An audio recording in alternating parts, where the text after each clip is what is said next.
So we have completed VPC in the previous session. Uh, I'm saying I want you to do VPC labs and let me know if you need anything, any doubt that you may have with respect to network tagging, with respect to shared VPC, with respect to VPC peering, with respect to provisioning of VPC, configuring firewall rules, and all the components which are there. So practice it yourself in your respective free cloud trial environment and let me know if you need anything there. We will be starting with the next topic, which is storage and database services in Google Cloud. Database services in Google Cloud. So we'll first focus on theoretical aspects, then we will go ahead and do the hands-on lab around these services. Type of storage. Can somebody tell me what is different type of storage? Cloud Okay. storage. No, I'm saying that's the vendor. Let's understand it. So we have Okay. mainly three types of storage services. The the first type of storage service is object storage, right? It's object storage. Then we have block storage. Then we have file storage. These are the main three types of storage services that exist: object storage, block storage, and file storage. Okay. Now, when it comes to object storage basically means any storage service that has the capability to store unrelated, discrete, unorganized,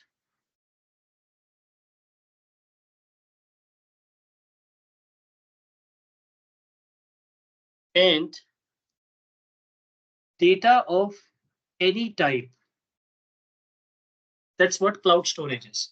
So any service that can store unrelated, discrete, unorganized, and data of any type, any extension.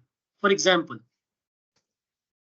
if I store, I'm saying understand this data. Let's say I have a text document, I have a PDF, I have a spreadsheet, I have a presentation, I have a zip file that contains multiple data, multiple files. I also have an image. I also have an audio file. I also have a video file, etc. Now, all of this data, what you see here, this is unrelated. There is no relationship in this data. They are unrelated. They are discrete. Discrete basically means that it is sufficient in itself. It doesn't have any dependency. So audio and video has no dependency on one another. The video that you see here, the description of that video is not contained in this test document or in this PDF file. They are all independent files.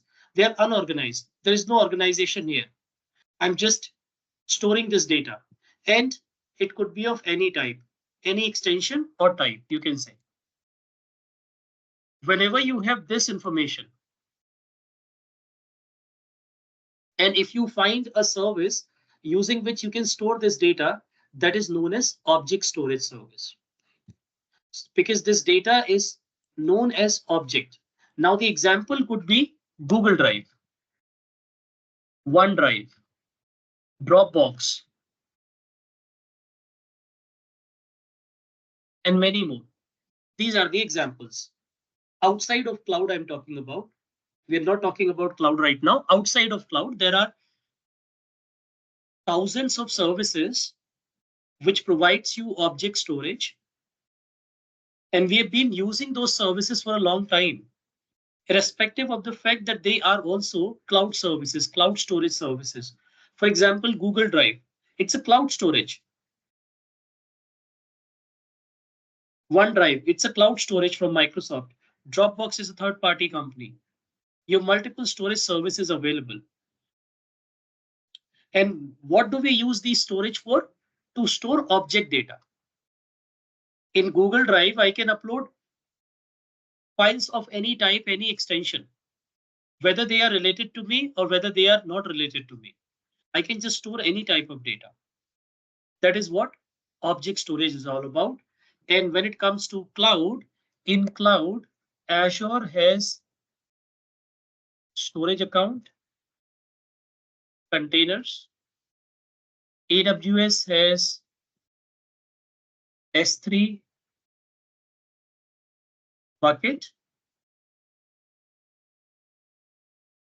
and GCP has Google Cloud Storage bucket.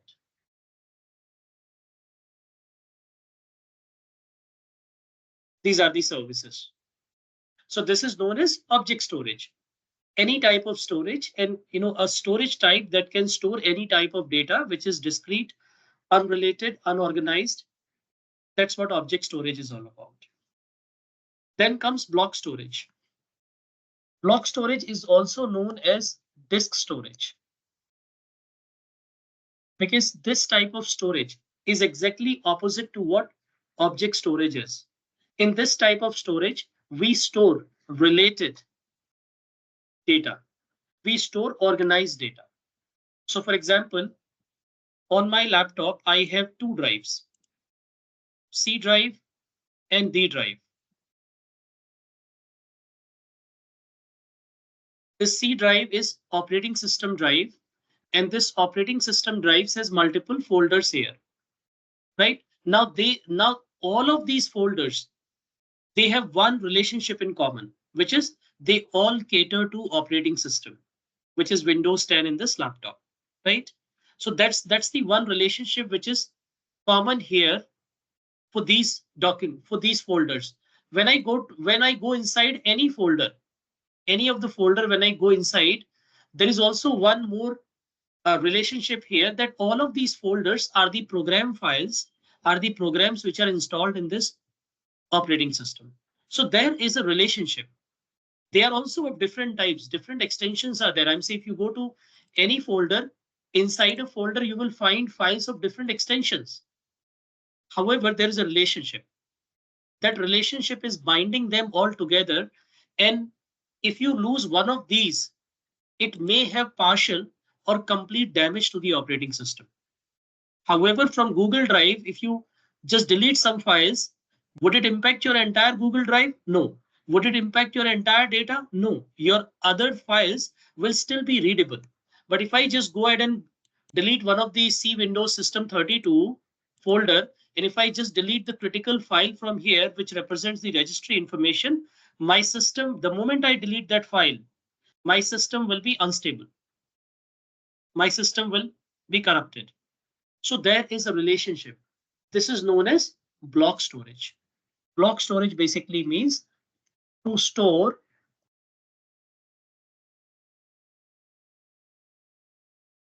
related data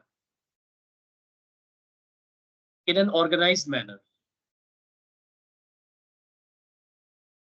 That's what block storage is. And the example is, if you want to see in Azure, I'm saying this is basically disk. So in Azure, you have, it is managed disk. Now they have managed disk. They've stopped using unmanaged disk completely. In AWS, it is EBS, which is Elastic Block Storage. In short, we call it EBS. In GCP, it is once again disk. That's what block storage is all about. Similarly, we have another type of storage, which is file storage. Now, what is this file storage? You already know about it. This is a type of storage that can be used for common purposes, like file services or file servers.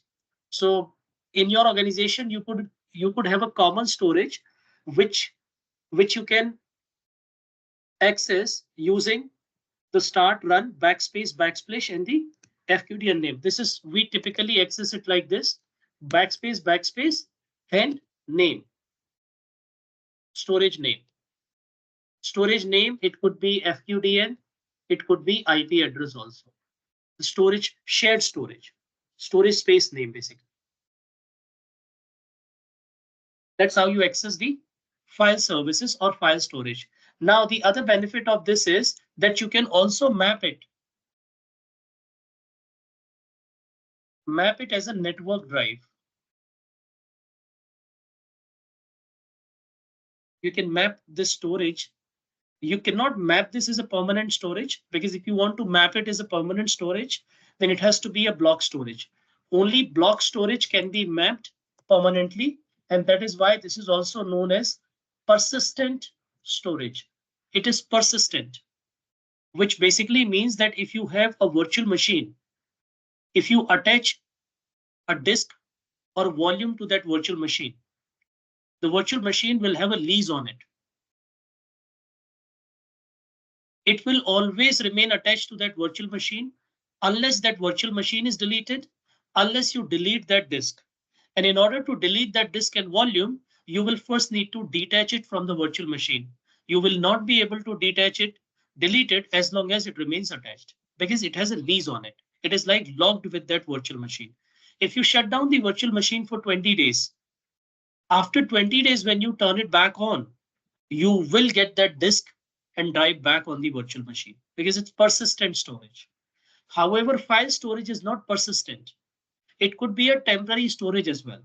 It could be used as a network drive as well. It could be used as a common storage as well.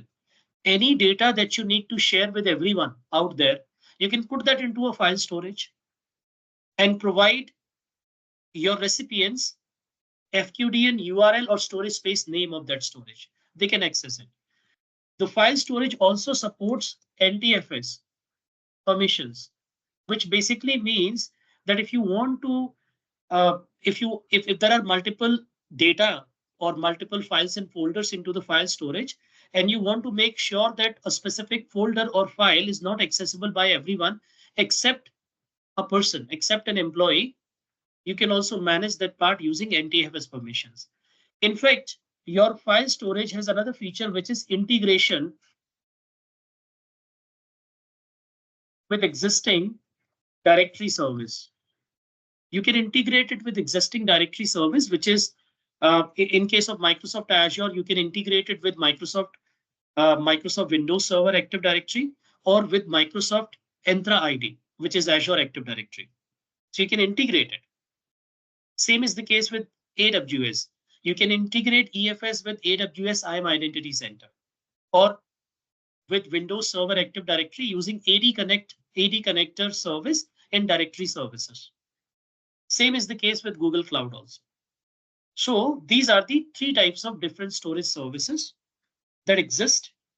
And I have also told you the count, I also shared those storage services in the cloud as well. Are you with me on this, guys? Yes, sir. Okay, let's move on. Let's understand it from Google perspective, that what are my different types of storage services in Google Cloud. And then we will get into the hands-on lab with these services also. So storage and database services. Now, when it comes to Google Cloud, I want you to look at the screen for 2 minutes, read all that you see there, because these are the storage and database services in Google Cloud. Each service has a specific use case that it can serve, or for a specific use case, there could be two or more than two services also that you may feel is appropriate.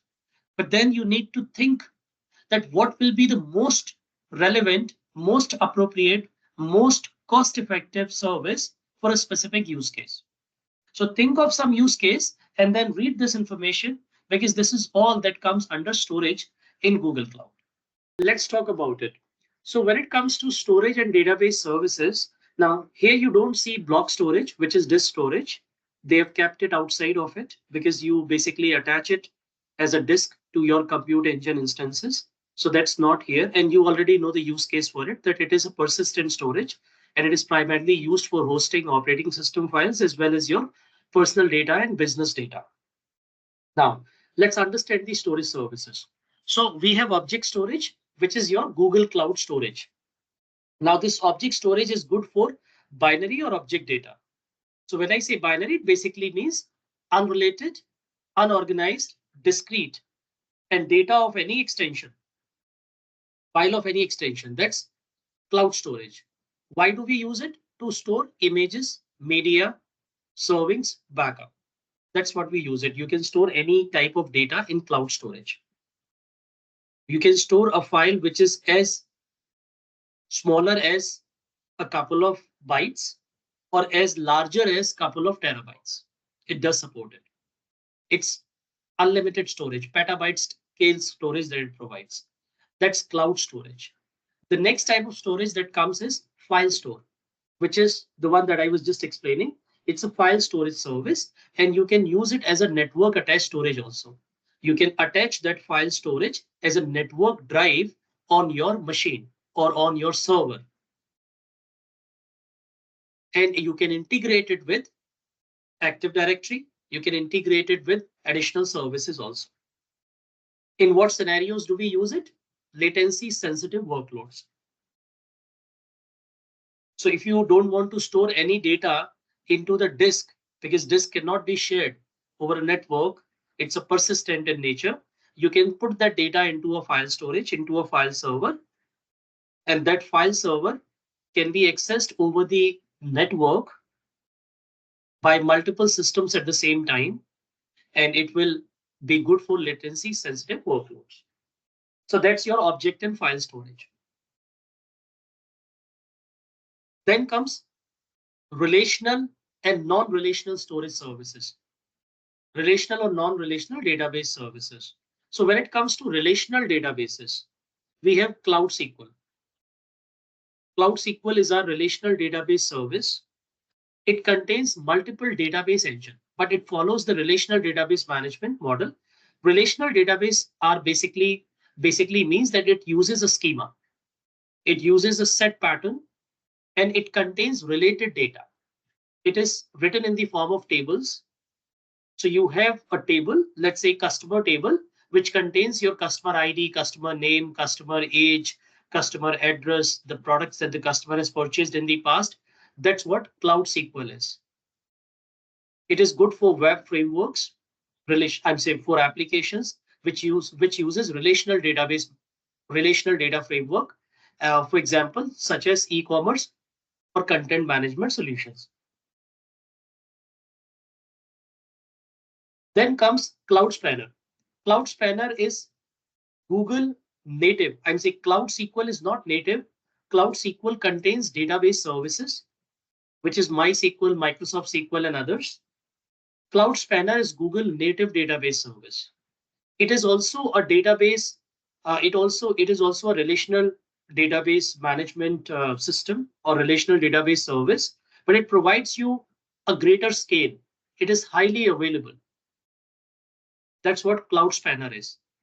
So Google says that instead of using a third-party solution, when you are using my cloud, why don't you use my services for every minute need of yours to run your business? So Google has its own services available, its own relational database service available in the name of Cloud Spanner, which we can use it for user metadata, ad tag, fintech, and other solutions. We'll do lab around these services and then you will understand. Then comes non-relational. When it comes to non-relational, we have Firestore. That's the non-relational. I'm saying there are two types of data, structured and unstructured. So they both are structured, foot structured.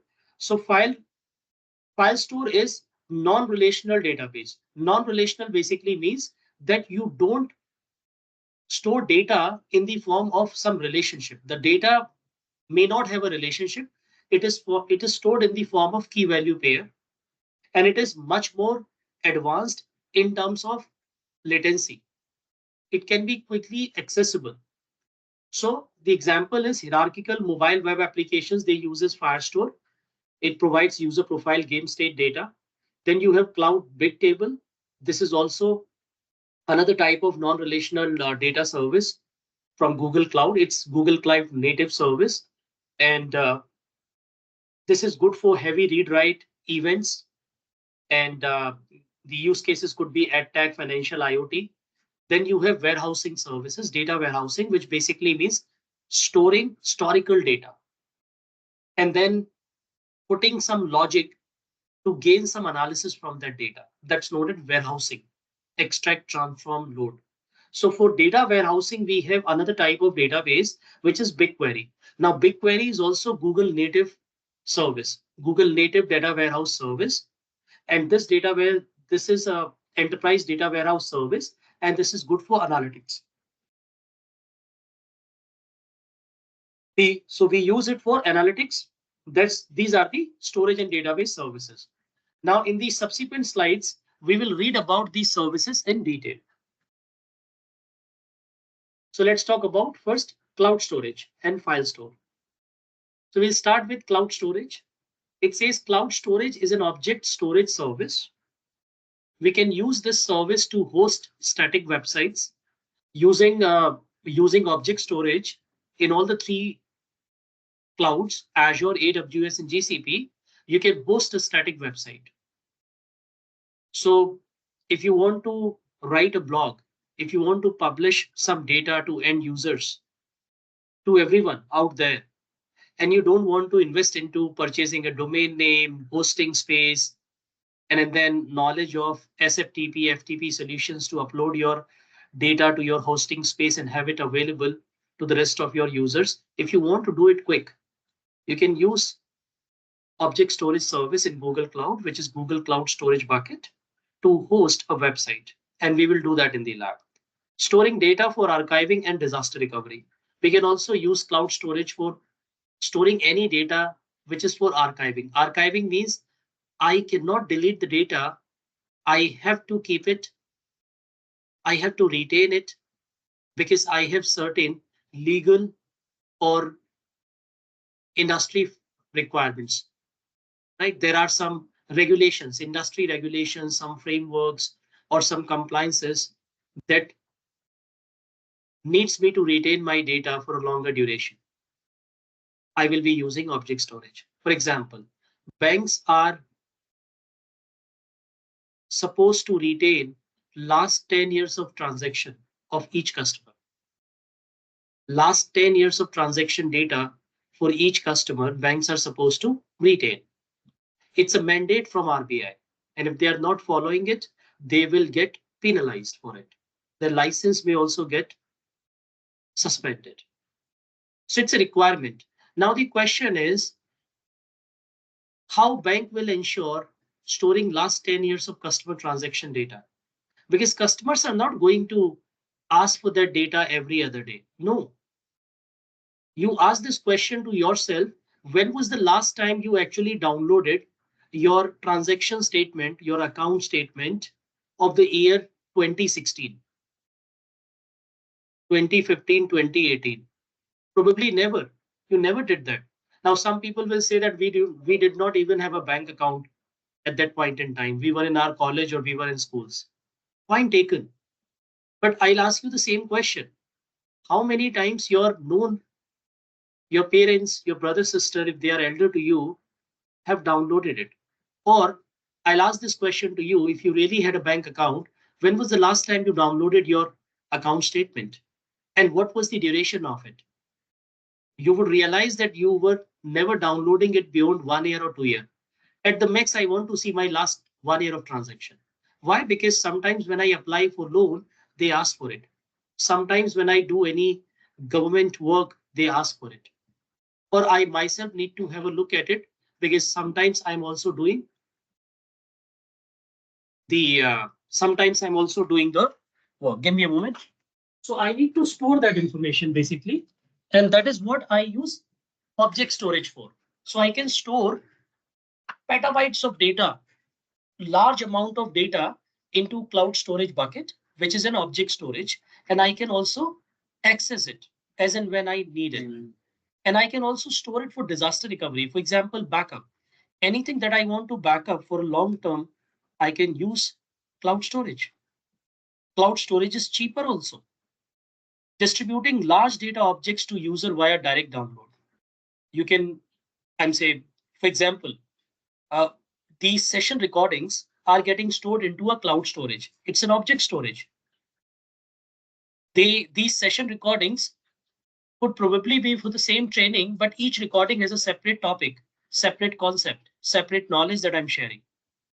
So that's for cloud storage. And Microsoft Teams because we use Microsoft Teams to do the session recording.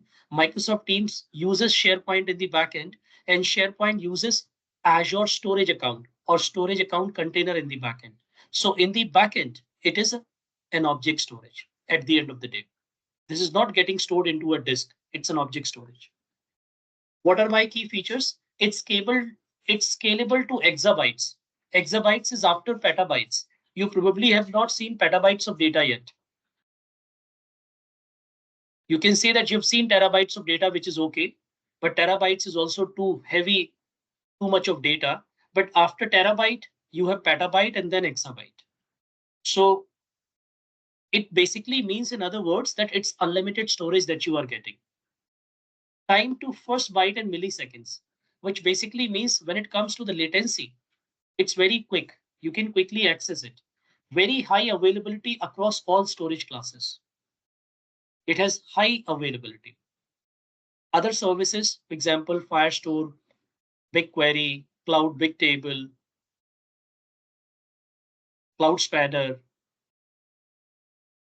As compared to them, this is high availability and single API across storage classes. The best part is the storage is available through an endpoint. You get an URL and that URL is accessible anywhere.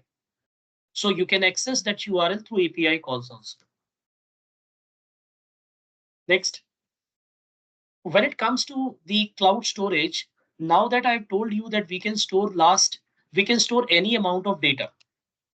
We can store any amount of data, petabytes of data, exabytes of data. Then the question comes the cost optimization.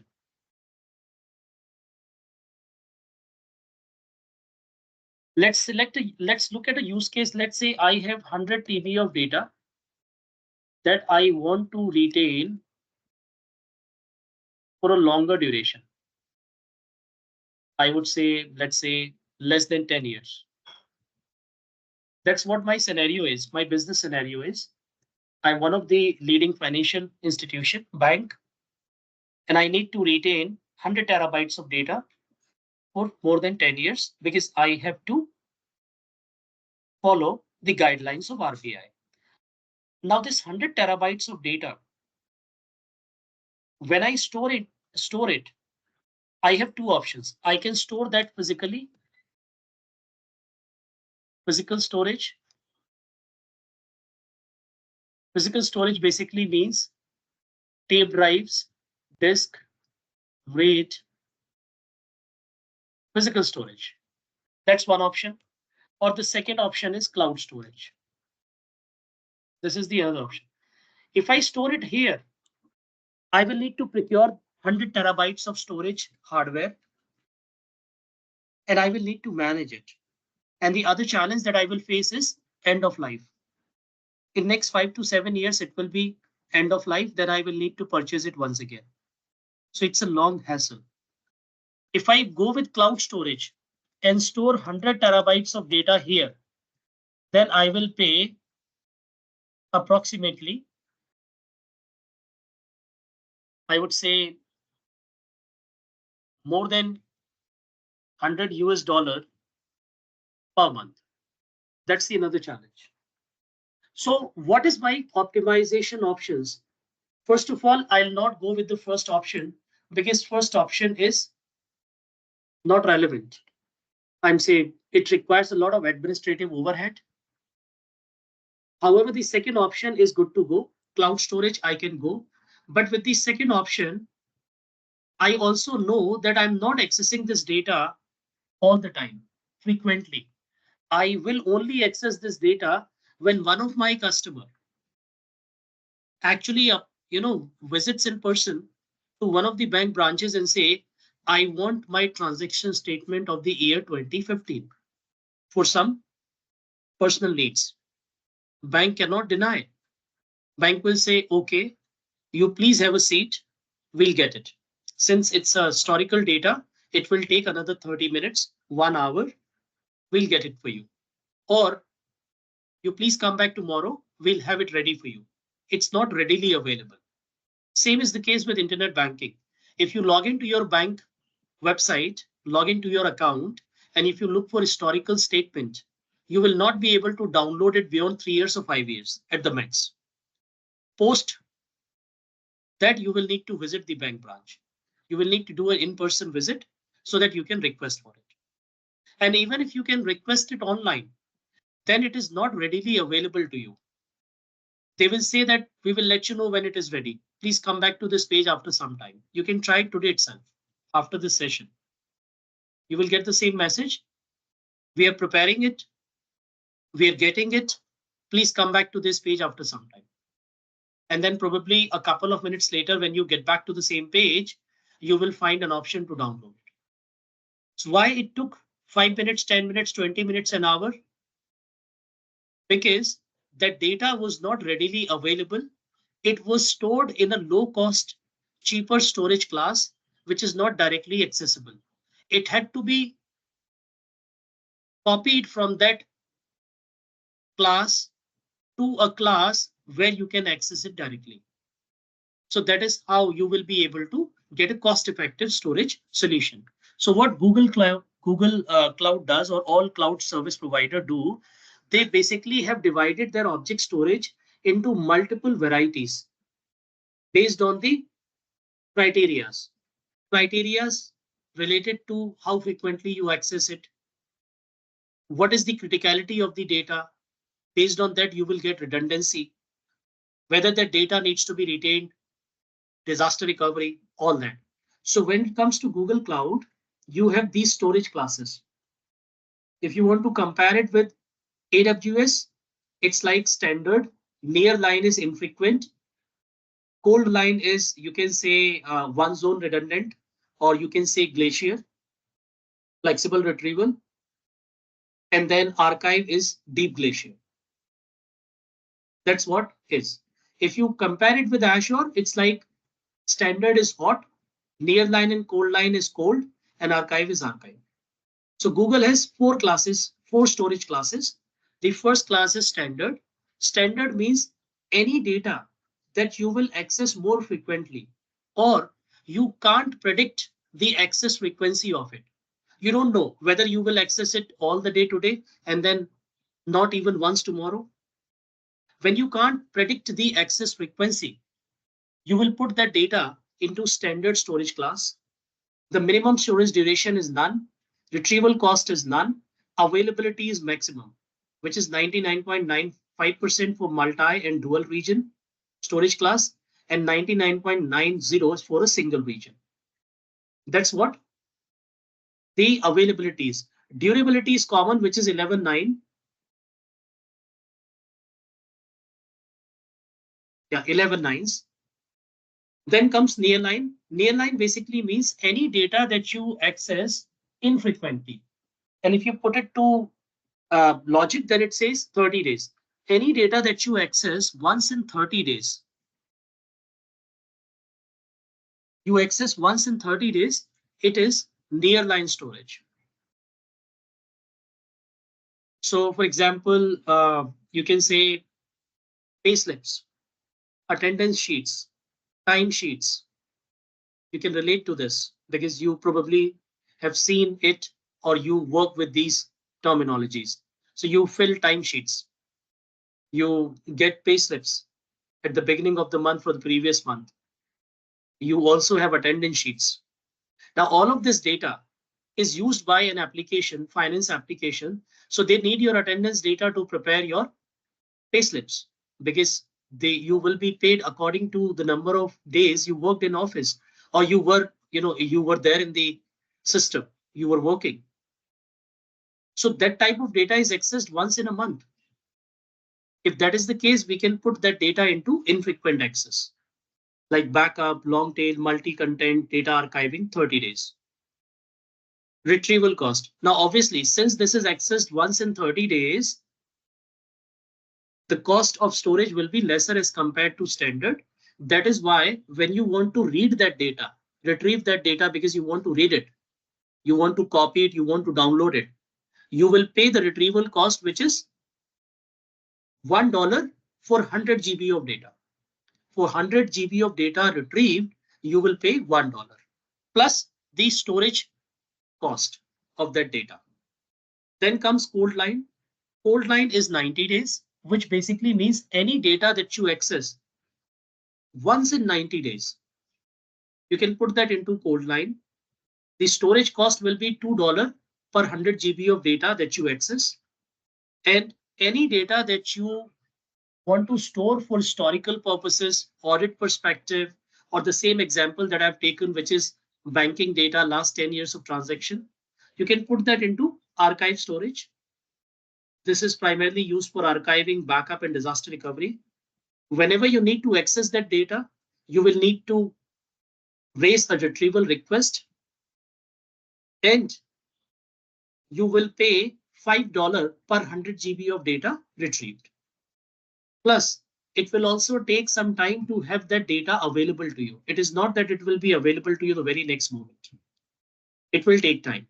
As I gave you the example, you can give it a try. Try and download the last 7th or 8th years of account statement from your banking website. You will see either they will say go and visit the branch for anything beyond 5 years, or they will say, okay, we have taken the request, we are preparing the data, please come back after some time. That's how they will do it. The availability SLA also differs. You can see the minimum is 99%. The durability is same for all of them. Durability basically means the access to that data or the availability of that data. So data will be durable. They will create multiple copies of it, store it across different data centers, so that if one copy is corrupted, one data center is is experiencing an outage, or one data center is down due to any issues, due to any natural or man-made disaster, you will still have access to your data from another data center. That's the storage classes, which is similar to what you have in other clouds. Any question on this?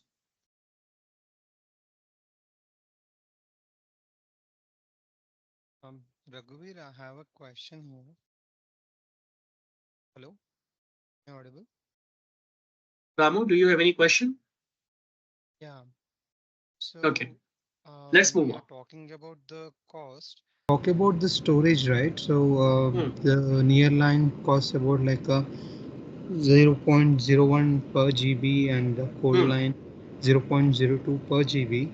hmm. So is this only a retrieval cost we are talking about, or what about the storage cost? Is that Storage different? cost is different. Storage cost is different that you can get from here. So all the cloud service providers, the best part is they provide a pricing calculator that helps you to estimate the cost Mm. of a service that that you will pay at the end of the month based on users. So let's say Google Cloud pricing calculator. Mhm.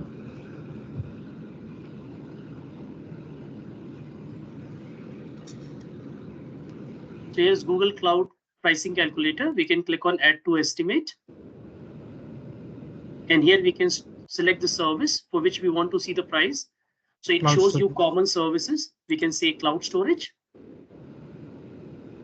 And now here we can check it. So let's see the cost in our region. Let's say multi-region and dual region. Let's multi-region basically means that it will create that it will be accessible across multiple regions, and there will be multiple copies it will create. Okay. Now let's look at the cost in Asia, right? So we have talked about 4 classes, which is standard, nearline, code line, and archive. Let's see the cost. So let's see the standard cost. If I say that I want to store 1 TB of data, which is equivalent to 1024 GB, right? Forget about the data transfer charges for a moment.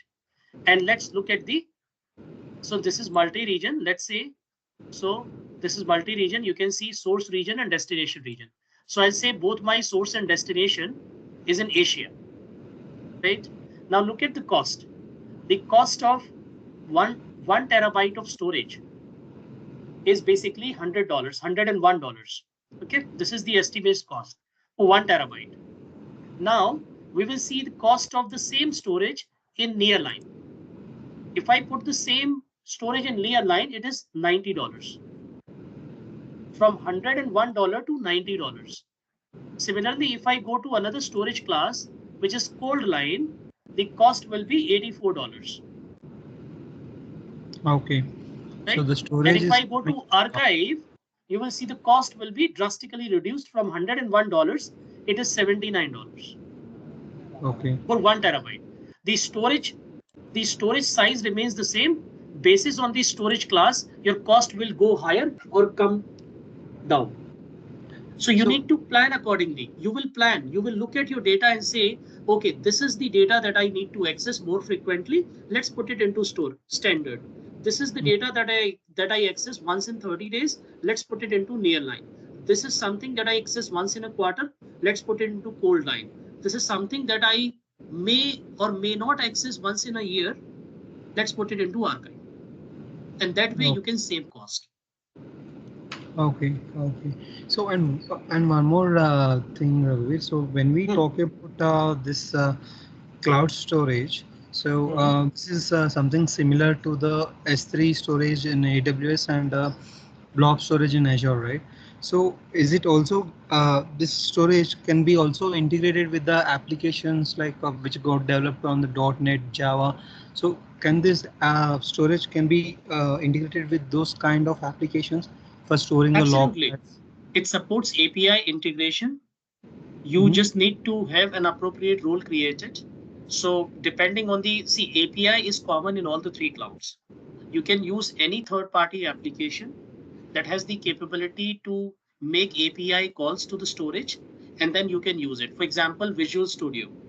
From Visual Studio, you can access all the three cloud storage. And from Visual Studio itself, you can either read data, read objects from cloud storage, or write objects to cloud storage. You just need to configure the integration. So yes, integration options are available very much on the same lines as you have for Azure and AWS. Okay, okay. So, and sorry, I'm not sure if we are going to discuss this in the coming slides. So, are we going to discuss this data transfer charges as well? I mean, That's exactly what you saw there. So yeah. you've shown the retrieval. That's the data access charges. Then comes Mm, transfer charges. Transfer charges are also here in the calculator. If you see, it says data transfer also, data retrieval amount and data transfer within Google Cloud. But the data transfer charges are very negligible. For example, they are like for 100 GB of data transfer, you will pay $1. That's how the cost is. It's very mhm. negligible. We have seen the data transfer charges in the VPC slide. So you can probably refer to the session recording, previous session recording, wherein I have explained that what will be my data transfer charges. Data transfer charges are built on the basis of network cost. Okay. Yep. Mm, But they are very negligible. As I said, it's a common, which is for 100 GB of data transfer, you pay approximately $1. So okay. it's not that much. Okay. So, when we talk about this data charges, right? So, is it like a download charges or the upload bandwidth charges that we are talking about? It's Because download. only There is download. nothing, you don't pay anything for upload. Upload basically means if you are bringing data into cloud, there is no Mm, charge for it. When you take data from cloud, when you okay. download it to your system, when one application requests data from another application and both are in Google Cloud, then there will be an upload. I'm saying the application which is requesting the data will get the data downloaded or will get the data read over the Google Cloud backend network. Then there will be transfer charges. Okay. Yeah, got Yep. it, Ravi. Thank you. Any other question, guys? Okay. If there are no more questions, we'll move on. Next is, so these are the different types of classes that we have in Google Cloud storage. Then understand the cloud storage or object storage in detail, the building blocks of it. So what are my building blocks? Now, cloud storage comprises of two terminologies, buckets and objects. Buckets are containers which contain the data, which is object. So object is your data, bucket is your container or a folder in which you keep the data in a normal system. So a bucket, so you basically create a bucket. I'm saying Google follows the same concepts from AWS. Azure doesn't use this concept. Microsoft is very nomenclature friendly, user friendly. AWS and GCP, they have some services common in terms of nomenclature. So that's where cloud storage comes into the picture. So they use the concept of bucket, which is nothing but a container or a storage, and objects basically means the actual file or data that you are storing. Now, bucket has a naming requirements, which is first of all, in the entire Google Cloud, your resource or service name should not be in capital letters. So it should not be in capital letters. Second requirement that you have for a bucket, since it has a public endpoint. Public endpoint basically means that the bucket is accessible over the internet and it has a public endpoint. It has an FQDN. So since bucket has an FQDN, the bucket name across Google Cloud should not be the same, which means if I'm already using a name, let's say I've created a bucket with the name ABC, you will not be able to create another bucket with the same name. That's the another requirement. Then the naming requirements will be on the number of characters. Minimum and maximum will be there. So that's bucket. Then comes objects. Inherit storage class of bucket when created. Now, when you create a bucket, you will select a storage class.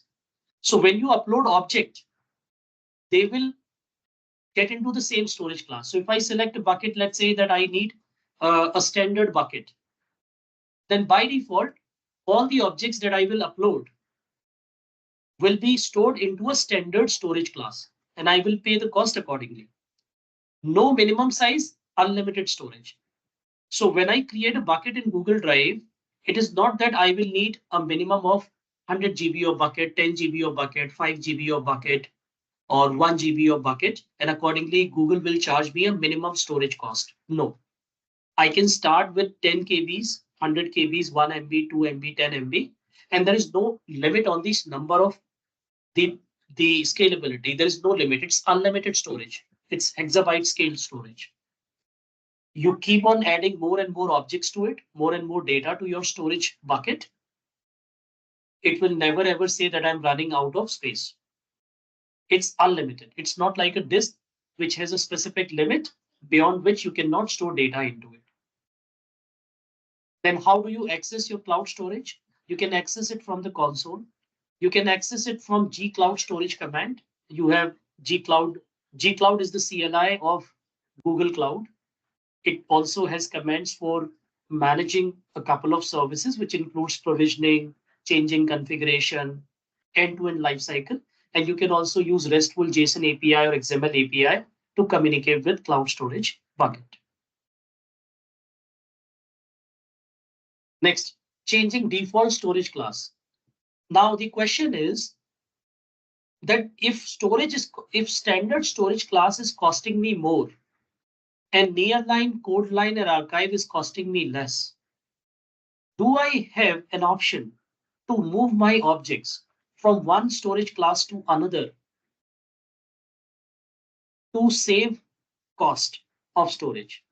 Yes, you have an option to move objects manually from one storage class to another, or I would say from a higher cost storage class to a lower cost storage class. Vice versa is not true.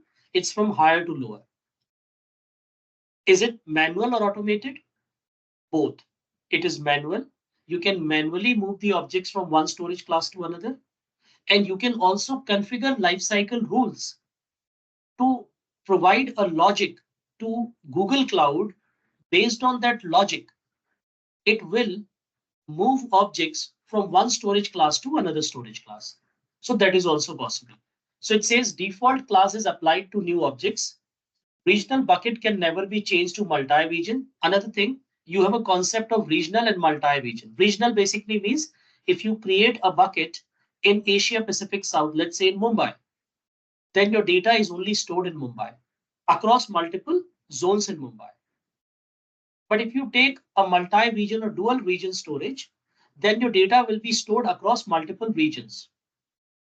And you can see the cost difference also. If I go to the same pricing calculator, and if I say that I need regional storage, and when I say regional storage, these are the regions where it is available. I'll go to Asia Pacific South for Mumbai and say I need regional storage. Now look at the cost. The cost is very low.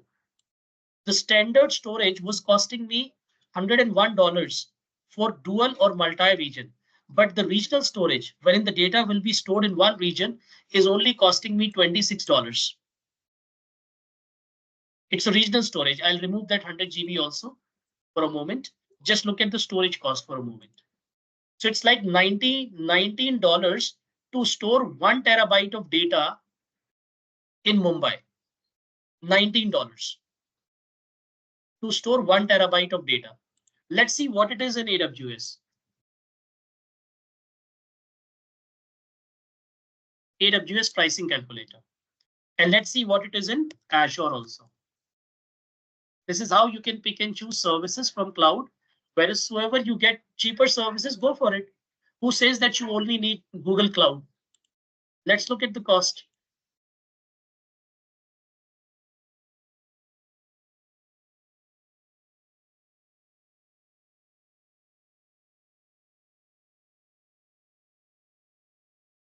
So this is for AWS. And this is for Azure. Now you already see that in Google Cloud, it is costing you $19 for 1 TB of storage in standard. Let's see what AWS cost you. Add to estimate. Region, I'll select the same region so that you will see the exact price there. Asia Pacific Mumbai. So here you have Mumbai also. I'll select the service, which is S3 over here.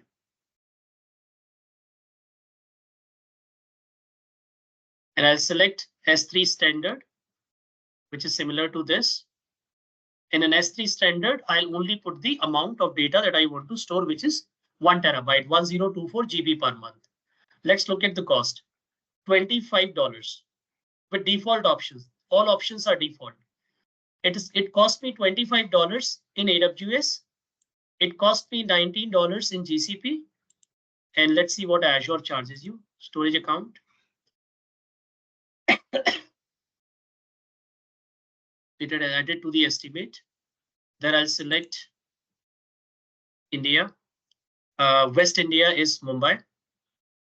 Right now it is Pune. Mumbai they've removed, but let's Pune and Mumbai both are in Maharashtra. So let's say West India. And here you will select the block storage, standard, general purpose 2, hot tier, LRS redundancy with normal redundancy. And we will select the size as 1024 GB, right? We're not taking reservation. We're just going with on-demand pricing.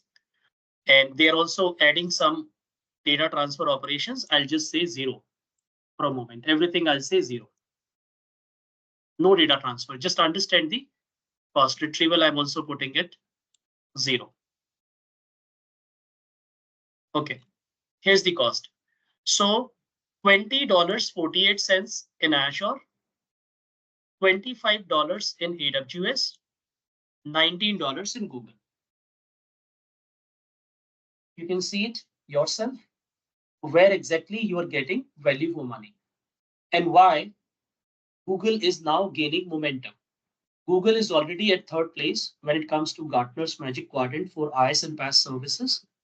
And Google has a potential because Google is a cloud for small and medium businesses also.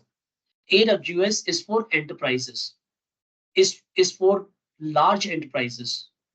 Why? Because AWS, if they charge more, then they have more storage or more security options, or their scalability, their security is probably better or advanced than what Azure and GCP provides.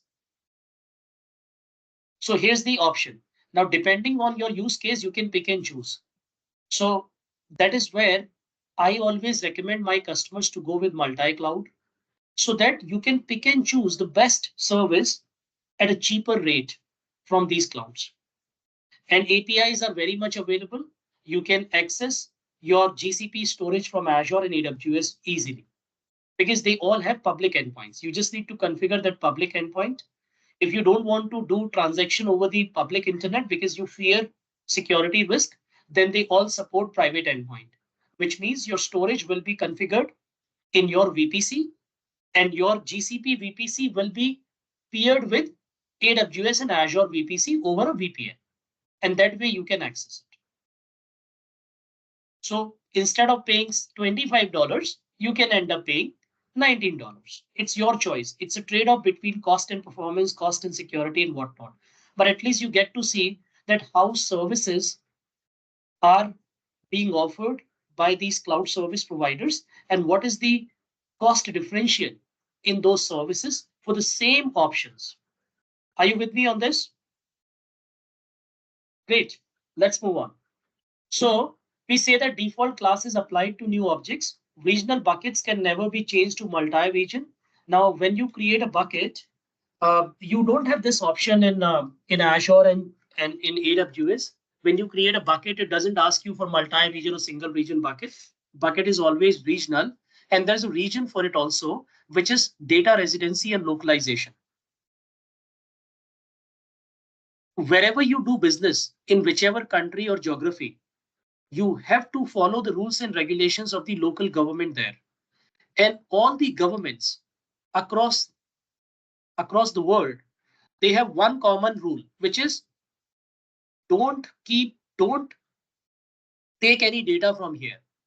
Whatever data you store, you generate, or you create here must remain within the geographical boundaries of this country only. If you take any data from here, it must not contain any PHI information, which is personally identifiable information, the information which is related to the citizen of that country.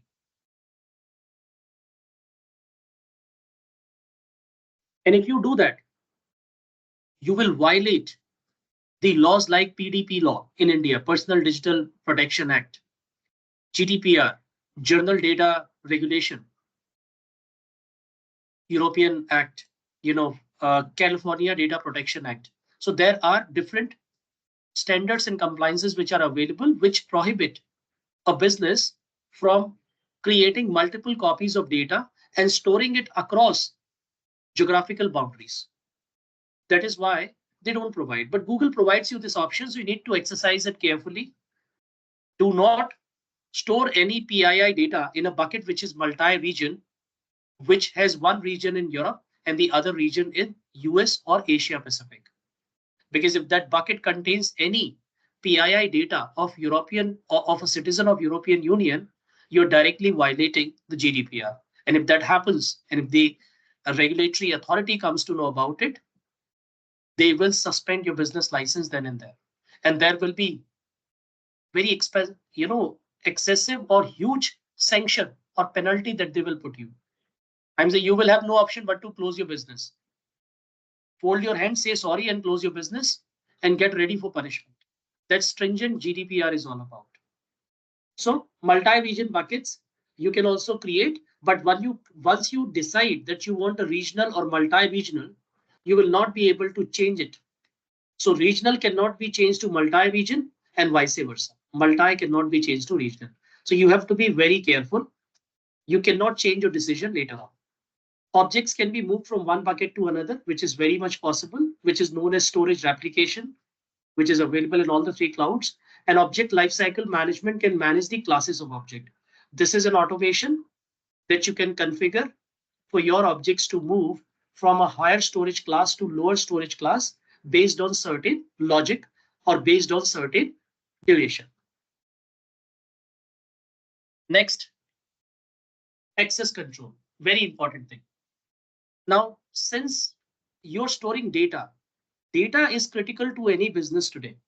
Data is crown jewel because every data is in digital format. It is either stored on a disk or in cloud or probably on a shared storage, which is away from the core server, but it's part of NAS, DAS, and SAN. It's within the corporate network. So data is very critical. And hence, the responsibility of securing that data comes to your shoulders. As a technology professional, you must understand all the control areas. You must understand all the control tools which are available. So when it comes to a Google Cloud Storage bucket, you have multiple options to secure it, and you can use a combination of them. You can use one of them or all of them together. For example, the first is identity and access management, something that we covered in the previous sessions, wherein I did talk about that every service in Google Cloud has a predefined role. So we have a couple of roles available for cloud storage bucket that you can grant to identities or principals based on their roles, based on their requirement. So you can use IAM roles to restrict access to a bucket. You can use access control list, which is bucket level security. You can use signed URL when you want to share some data with outsiders over the internet and you don't want to compromise the security of the bucket and other objects in the bucket. You can create a signed URL, which is similar to pre-signed URL in AWS or shared access signature in Azure. You can create a signed URL and you can share it. You can decide the duration also, and you can also put IP address restriction that the specific file should be accessible for next 20 minutes to that IP address only. So that even if somebody gets hold of that URL, they will not be able to access it if they don't have that IP address. That's the concept here. So these are security concepts, that how do we secure my bucket. Then you have signed policy document also, which is another form of signed URL. So these are the options which are available, which are made available by Google Cloud to you as a professional to secure your buckets and data or objects in that bucket. This is how access control list looks like, which says what is the scope and then permission, that whether you are owner, writer, reader. So we'll look at that. Signed URL, it says wallet key, access to buckets and objects via ticket. Ticket is a cryptographically signed URL. It's time limited. It's operational specific. I was talking about the signed URL. So signed URL is a capability that basically allows you to share an object with outside of your corporate network, outside of your Google Cloud Console, with your partners, vendors, employees also, by not breaking the security of the bucket. Because by default, your bucket is not accessible to public. The public access is blocked in the bucket. So nobody can access the bucket and its object from public internet. But then you have a legitimate need. You want to share some data.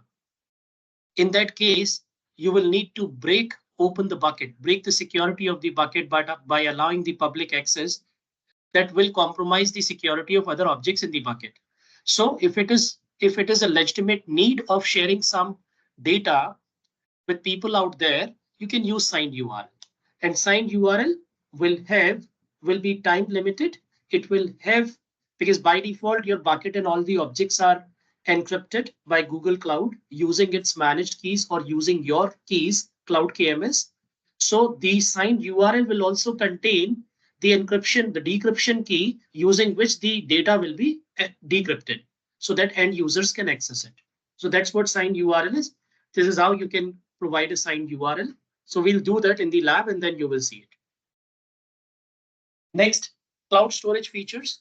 Now you have some additional features, which is you can, instead of letting Google manage the security of your cloud storage bucket and all the objects which are stored inside, you can yourself take charge, create encryption keys in Cloud KMS service, and use those encryption keys to encrypt your bucket and all the objects inside the bucket.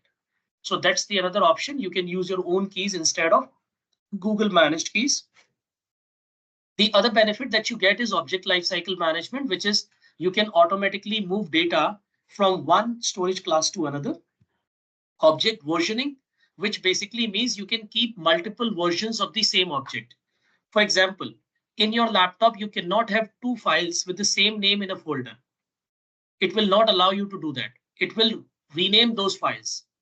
But in cloud, you can maintain multiple versions of the same object, multiple versions of the same file, which will help you to look into previous versions if you want to check.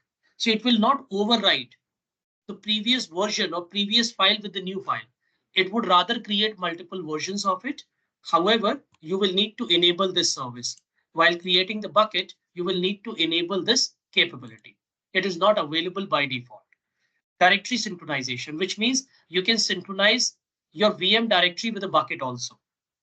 Object change notification using PubSub. If there is any change that happens in your bucket configuration, a notification can be sent to security team or bucket admins or bucket owner through PubSub notification. PubSub is similar to, uh, simple notification service in AWS and action group in Azure. So that's the same service here. Next is object versioning. Here you see the versioning concept. It says that it says that let's say you upload, there is an object with the name object A already in your bucket. Then you upload the same object, same file. You make some changes inside the file and you upload to cloud storage. Now, this new file will not override the previous file. Cloud storage bucket would rather create another version of it, which is this is G1, this is G2. And then if you have lifecycle policy enabled, then it will move the G1, the older version, to archive, and newer version will always be there in the bucket. So your team will always access the newer version. And if they need to access the older version, they can always request retrieval, and that version will also be copied back to the standard storage and they can access it. That's what versioning is, which is a good concept, which helps you manage live projects, live documentations, in a production environment. So that's what versioning is all about. Objects are immutable. Immutable basically means nobody can delete them. Only bucket owner or principals with appropriate action available to their role or to their service account can delete them. Then object lifecycle management policies specify actions to be performed on objects that meet certain rules. Now these are some of the rules, some of the logic basis on which you can apply the policy. For example, you can downgrade storage class on objects older than a year. So if you have objects in your bucket which were uploaded in the last 365 days, last year, you can put them, you can downgrade them, or you can move them to a near line or code line or archive class. However, that should not be the logic. The logic should also be that if I have an object in the bucket that has not been accessed in the last 30 days, nobody has accessed it. It means it is not needed. I can put that into cold line. I will keep it there for another 60 days and see if somebody is accessing it. No request, it will move to cold line. Then I will keep it there for another 90 days. See that nobody is accessing it, I will move it to archive. That is the right approach, because with this approach, you will save the retrieval cost. If you directly move that object from standard to archive, what if somebody requests access for it? Then your charges will be double actually. A, you will pay the retrieval cost. B, you will pay the storage cost. So it will be higher. Now, so a couple of clients that I do consulting for, when I do the cloud infrastructure or cloud cost assessment, cost optimization projects, storage is one such domain that I primarily prefer to look into, because this is where I get majority of the cost saving. Because of you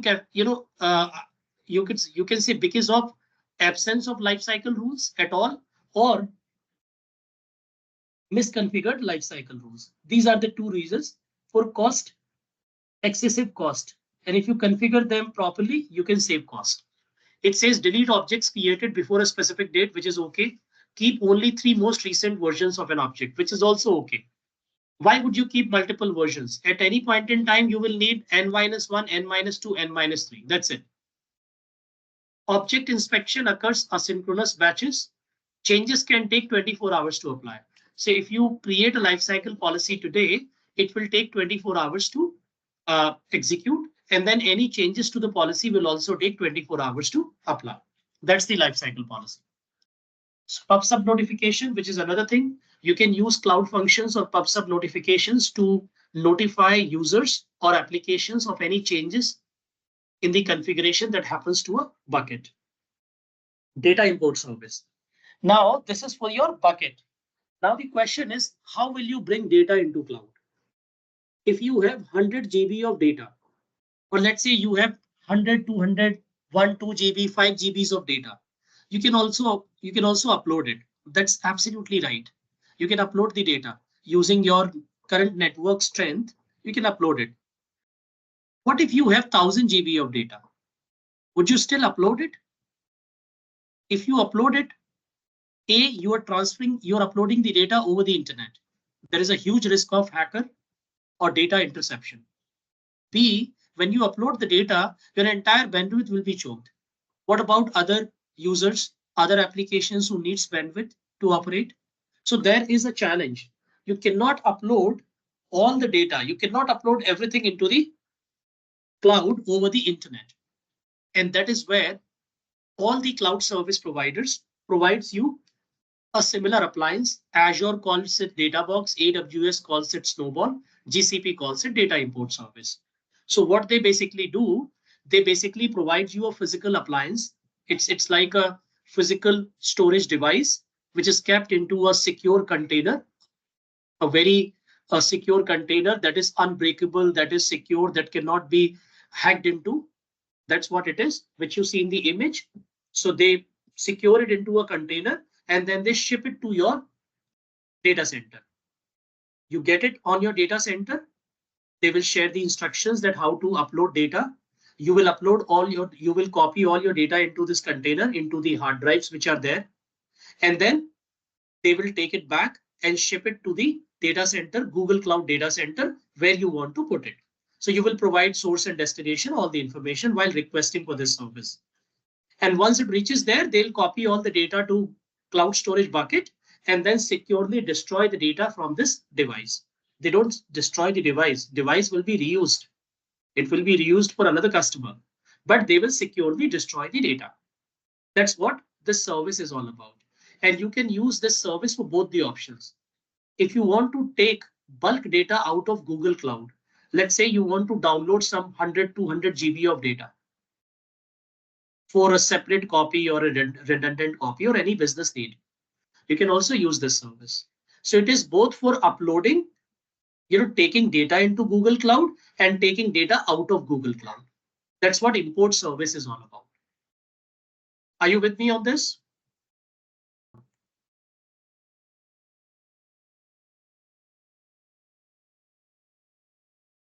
Another thing, these are the benefits, which are it provides strong global consistency, read after write, all that. Okay, now that the question is, this is the most important thing, that now that you've understood the value proposition of cloud storage bucket, you have also understood that in what scenarios I will be using it, what kind of data I will be putting into the bucket. You have got that knowledge. But now the question is, which storage class you will choose. This decision tree flowchart will help you to choose it. So you can start from here, top left corner. It says what kind of data do you have? Structured or unstructured? The moment you say that you have a structured data, then you're not putting it into a cloud storage bucket. Structured means organized, related data. Then you will choose one of the database service, which is Cloud SQL, Cloud Spanner, Bigtable, Firestore. You will choose one of those services. If it's a structured data, whether it's a relational or non-relational data, you will choose these services.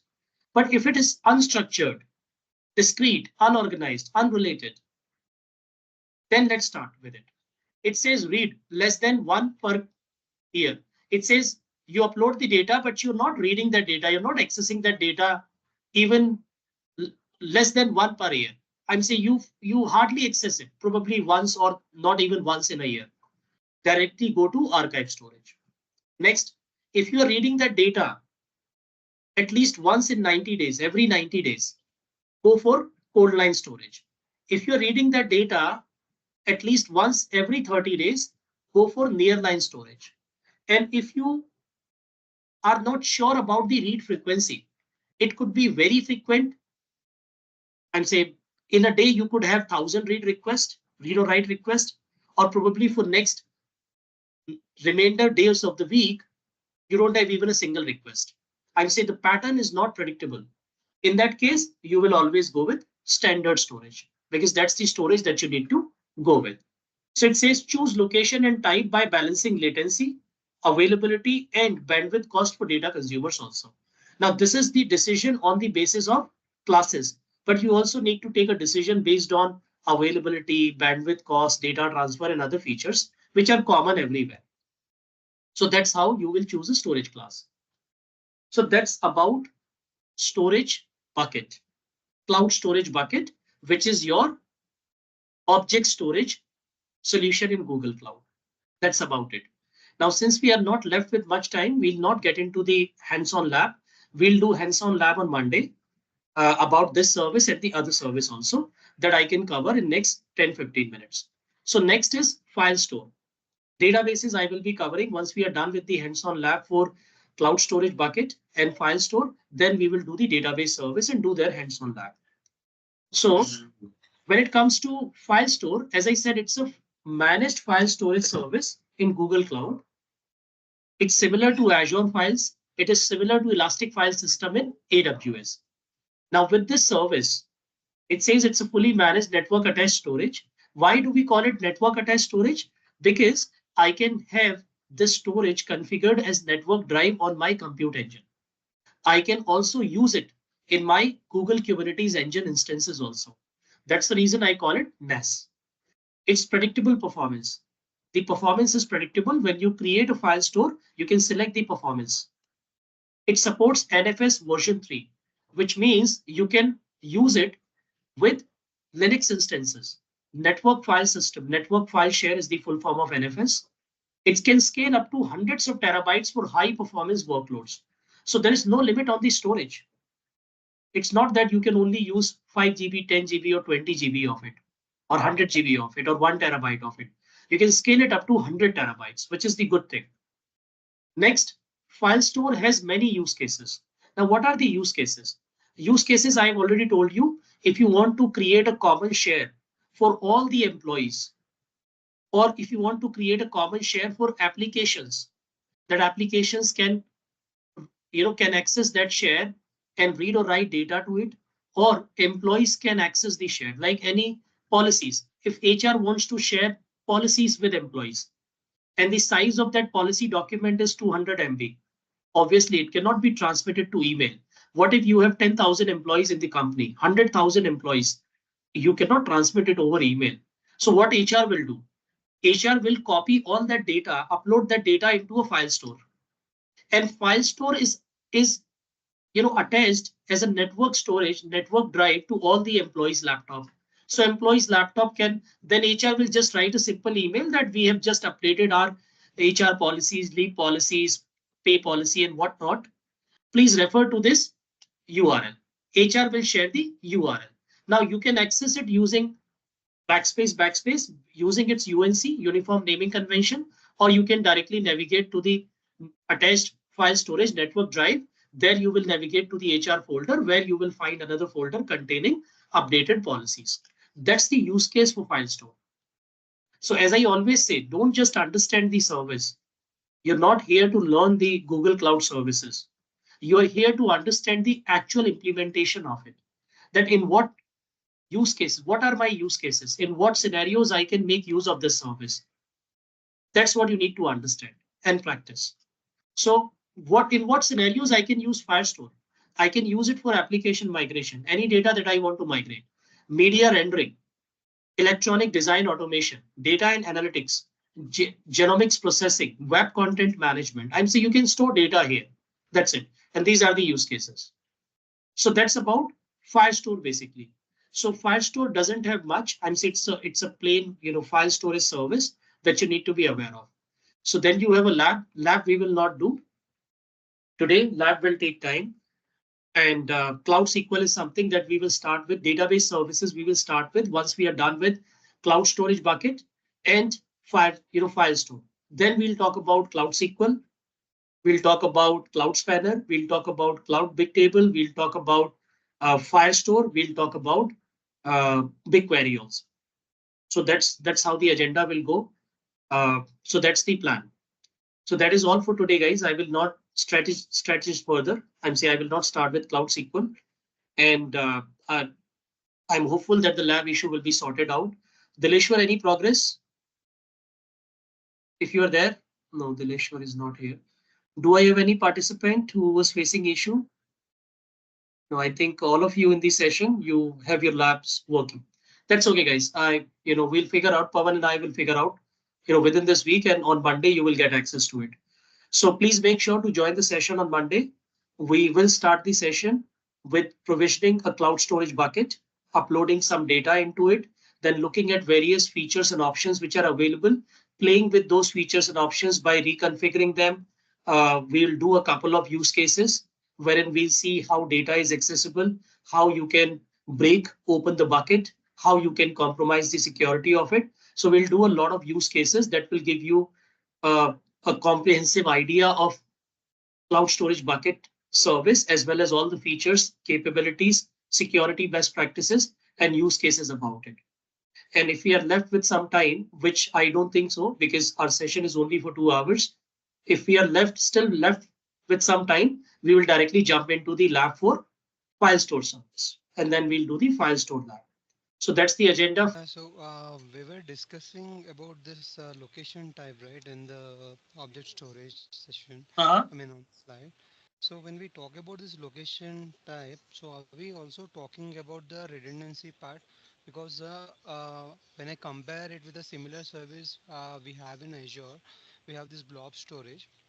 So there Mhm. we have this redundancy called LRS, ZRS, GRS, RAGRS kind of a thing, where it explains like whenever you store the data into this blob storage, it will be replicated like uh, six times like that. So when we talking about this location type, right? So is it like a single region or a dual region, multi-region when we're talking about the Google Cloud storage? So are we also talking about this redundancy there? When you talk about the dual region, it is taking a copies, two copies of your data. No, no. Is it So is it that we are referring? region is an additional feature. Dual region, multi-region is an additional feature in Google Cloud. It is Mhm. not available in Azure and AWS. Now, what you're talking about is locally redundant storage, geo redundant storage, uh, zone redundant storage, read Mhm. access geo redundant storage. Those are the redundancy types in Azure. And you already know that it creates 3 copies, 6 copies. So, for Mhm. example, if you're taking a regional bucket in Google Cloud, now that regional bucket is equivalent to locally redundant storage, Mhm. wherein it will create multiple copies. Now, Google will not specifically say how many copies I'm doing. Google says that I'm creating multiple copies. See, Azure quantifies it, stating that I'm creating 3 copies. AWS also does the same. Azure says that in locally redundant storage, I'm creating 3 copies of your data. However, all the 3 copies will be stored in the same data center where the original copy is kept. That's what locally redundant storage is. Are you Mhm. with me on this? Yes. Yes. Similarly, when you go to geo-redundant storage, Azure says that I will create 6 copies. 3 copies as locally redundant storage, which means, Mhm. let's say you're using North Virginia region, which is Azure East US. So in North Virginia, you have 3 availability zones. You pick up one availability zone, and let's say inside that availability zone, there is one data center where your storage account is created, and you upload some data. It's locally redundant storage. All the Mhm. copies will be stored in that data center. You create GRS, which is geo redundant storage. Now, 3 copies will be in that data center. Additional 3 copies will be replicated across region, Mhm. which is within the availability zone. There are 3 availability zones. The additional 3 copies can go in one of those availability zones. They can also go across region, which is from East US to West US. They can also go to Mhm. California, Washington, which is the west coast of United States, because Azure also has a regional pair with East. It is West, which is paired. So Azure can keep those copies into West also. That's Azure discretion, right? That's geo-redundant storage. However, you don't get to see it. Azure never tells you where the additional 3 copies are. No. If you take RAGRS, which is read access geo-redundant storage, then Azure gives you read access, read-only access to your secondary copy. in the event of primary copy is not available. That's what RAGRS is. Mm. In case of Google Cloud, Google is hiding this information from you. What Google is saying that if you go with regional storage, any which ways I'm promising 11 times 9 of durability, which means I'm creating multiple copies of it. I'm not telling you how many, but I'm creating multiple copies of it. You and I, which means Google Cloud and customer, they are bound by an SLA. So we'll follow that SLA. We'll kind of, I will follow that SLA. And as per that SLA, you will have 11 times 9 of durability. And it is also creating three copies, but it is not saying it, it is not quantifying it that I'm creating three copies. That's how Google is different. Then comes dual region and multi-region bucket. Now, when it comes to dual region bucket, you are actually specifying that what those two regions are, where I want my data. So you will say that, okay, I want one region as East US, the other region as West US, which you can think of similar lines in geo-redundant storage also, wherein your data is copied across two regions. Now, the benefit that you have is cross-region replication, which is part of Recovery Services Vault in Azure. So if you enable cross-region replication in a Recovery Services Vault, when you create a backup, you can restore that backup to the other region also. That's Yes, the yes. concept of dual region in, sorry, that's the concept of dual region in Google Cloud, that the objects that you have in the other region, you can access those objects from that region also. So your application can access the objects from any of those regions based on the API, based on the URL that you select. That's dual region. When you say multi-region, then your data will be copied across multiple regions, but also in multiple regions at any point in time. It will not go out of the geographical boundary of that country. For example, US has multiple regions. So your data will be copied across multiple regions within United States, multiple regions within Europe, multiple regions within Asia Pacific, and inside Asia Pacific, Mm. multiple regions within a specific country. That is why multi-region will not be available in India if there are not more than three regions. You only have dual region available if there are two regions. If there are more than two regions, then you have multi-region available in a country. That's the concept. So this dual region and multi-region is an additional feature that Google Cloud brings on the table. And how it brings on the table, see, Google is the third cloud service provider. It came after Azure. So Google, when Google thought of putting together its cloud storage or object storage service, they have actually done this research. They looked into its competitor services and identified what exactly is missing there. What additional capabilities I can provide with my service, which is not available to my competitor. So from this thorough investigation or thorough analysis, Google came up with these issues, which is dual region and multi-region. So that's the fundamental difference between Azure, AWS, and GCP from object storage perspective and from the redundancy perspective. Hope that answers your question. Yeah, so when we talk like when we upload the data, the let us say multi-region, so when you push the data, so this data will be simultaneously without any latency. Will it be getting updated with the multiple regions, or will be any latency like a There region will one be will be? latency. No, there will be latency. I'm saying you're not uploading multiple copies of data. You're uploading one copy of data, right? So your Mm, data will go to one region. In case of multi-region, Google will first upload all the data to one region, and from that region, it will get copied to another regions. And that copy will be asynchronous. It's not synchronous copy. Yeah, I say from your laptop, from your network to Google Cloud Storage Network, it is synchronous copy. But mm. from Google Cloud Network to rest of the regions, it is asynchronous replication. And you understand the difference between synchronous and Yes, yes. asynchronous, right? Yeah. So it's asynchronous replication between regions, and from clients, from customer to primary region in Google Cloud, it's synchronous replication. That's how the concept is. Okay, okay. So, and one more thing, sorry, I was asking too many questions. That's So, absolutely Raghu, fine. You give me an opportunity to revise my concepts, yeah. right? So, yeah. Yeah. Uh, so there is something you have discussed in the slide called a directory synchronization, right? Hmm. So when we talk about this directory synchronization, so I believe like since we haven't done this practical, so we might be using some agent in the virtual machine for synchronizing the directory to the object storage. So Absolutely. does this have does this going to have any additional charges if we use this directory synchronization apart from the S3 bucket, the object storage charges that we get from the Google Cloud?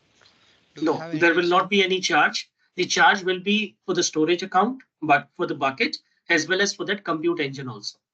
There is no storage, there is no additional charge as long as your bucket and that instance is in the same region. If they are across regions, then there will be a data transfer charge, which is $1 for 100 GB of data transfer. Okay, unless they are from the different regions, we won't be getting additional charges. So let us say Now, if they are in I'm the in. same region, then there is no Okay, charge. But if they are across region, your compute engine is in Asia, your bucket is in Europe. So they are across region, right? There will be okay. a charge. So when we And talk even about in the this, same case, your compute engine is in North California, your bucket is in Washington, west coast of United States. There will be a charge. so when we talk about this compute engine, so we're talking about this virtual machine instance that is running in the Google Cloud, or is it in the Absolutely. on-premises? No, no, Google Cloud. It's Google Cloud. Okay, so we can do this directory synchronization only with the virtual machine that is running in the Google Cloud. No, no, we can also do it with on-premise, but in that case, you should have a VPN configured. Your cloud VPC must be synchronized. I'm saying there has to be a backend connectivity between your Hmm. cloud VPC and on-premises network. Otherwise, your machine will not be able to read a storage account and vice versa. And you don't want to do that transfer over the internet. I'm saying Google never recommends that because see over the internet configuration is also possible, but for each transfer request, the request will go to the internet, which is a risk. So Mm-hmm. I would rather suggest to go with VPN. I'm saying VPN will also use internet. If you're not using Google Interconnect, which I was talking about in the previous session, wherein you have Google Interconnect and Partner Connect. I'm saying dedicated interconnect and Partner Connect. If you create a dedicated tunnel between your on-premises network and Google Cloud, then when the services will communicate, they will communicate over a dedicated tunnel. If you don't create it, then they will communicate over VPN, but at least the data will be encrypted. So the VPN has to be there for that on-premises to cloud communication. Okay, okay, got Yep. it. Without So VPN, I will not recommend it doing it over a public endpoint. There's a huge security concern with that yes, approach. yes. So the reason why I was asking that question was there is like similar service we have this in this Azure as well. So we Hmm. call it as like file sync. So where Yeah. this file sync get integrated with the file share, and the file Hmm. sync agent need to be installed on this on-premises server or the Go any other cloud provider server. So we have to Yep. register this server, and that we have to set up the path in the server. So it's automatically going to start the synchronization. So I was Absolutely. thinking in the Same same way. concept here. Same Hmm. concept here. It's just that if your machine is in on-premises, then I would expect VPN to be there. If your machine is in cloud, then there is no need of VPN because the entire communication is happening in the Google backbone network. Okay. Yeah. Yep. Yeah. That's it, Raghuveer. Thank you. Yep. All right. Any other participants? Aman, Venkat, Lukesh? Any question, guys? All right. If there are no more questions, we can close the session for today.